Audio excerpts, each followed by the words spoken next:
Hello and welcome once again to the Rugged Rockhound. This week, unfortunately, I don't have a rockhounding video for you guys.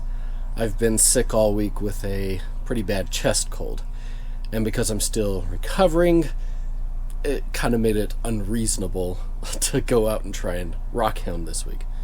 But I thought this might be a great opportunity to help you guys with some some of the issues that have been arising from the coordinates I've been giving you guys to go to these rockhounding locations. So I admit I have made a little bit of a mistake and I've mislabeled things, and moving forward in my videos I will remedy that problem.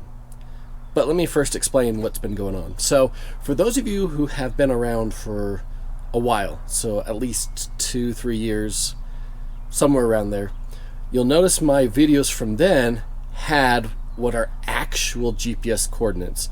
So numbers that are decimal. So a positive or negative number that has a bunch of decimals behind the decimal. Bunch of numbers behind the after the decimal point.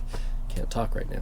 Those numbers have recently, in the last year or two of my videos, have been replaced with latitude, longitude coordinates.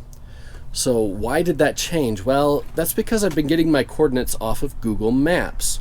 I would go to the spot I went to, put a pin down, and that's the numbers they now give in Google Maps. So apparently they made an update somewhere around, I don't know, 2 years ago, where they actually switched over to using the latitude longitude system, and that's why you see coordinates that are degrees, hour, minute, second, degrees, minute, second, in that format.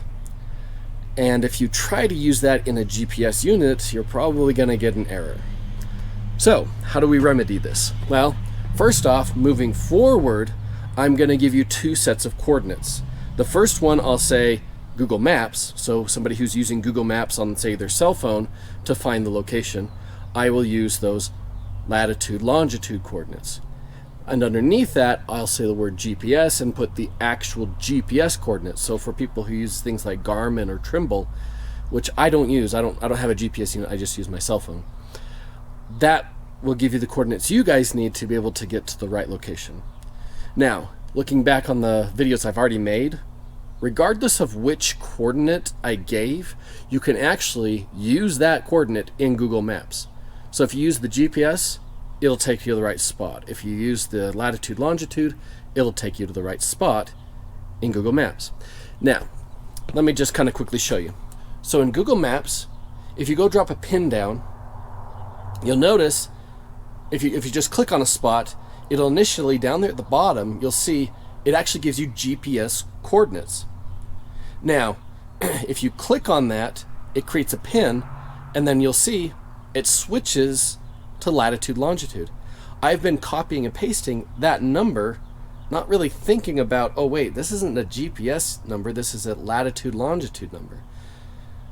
But regardless of which number you have, whether it's GPS or latitude longitude, if you take that number and type it out or copy paste into Google Maps, this is what you get. It actually shows both systems. You'll see that the main one it shows is the latitude longitude, but underneath it, it shows you the GPS coordinate. That's how you guys can make use of the coordinates that I give, regardless of which of the two I gave you. You can take it and put it into Google Maps and find whichever you need, or better serves whatever unit you're using to find these locations. And, of course, I'm going to now make an improvement to my videos moving forward, now that I'm aware of the issue. Moving forward, I will always give both sets of coordinates. So hopefully this helps you guys. And if any of you have any more issues or problems with the coordinates I've given, particularly in like a past video, if this isn't working, let me know and I'll see if I can help out with that. But hopefully this is all you need. Hopefully. Anyway, I'm already feeling a lot better today with my illness than I have over the past several days, so on the way up and out, and I've still continued to get better, so I would say now we're pretty much in the clear. I think this 1.5 year long health issue is finally actually going to be resolving and going away to where I'm going to be back in the health I need to be able to rockhound. Now it's just a matter of getting out and getting the exercise that the body needs again, the training to get back to how I was rockhounding before. So look forward to a rockhounding video next week. Until then, remember, there is treasure everywhere.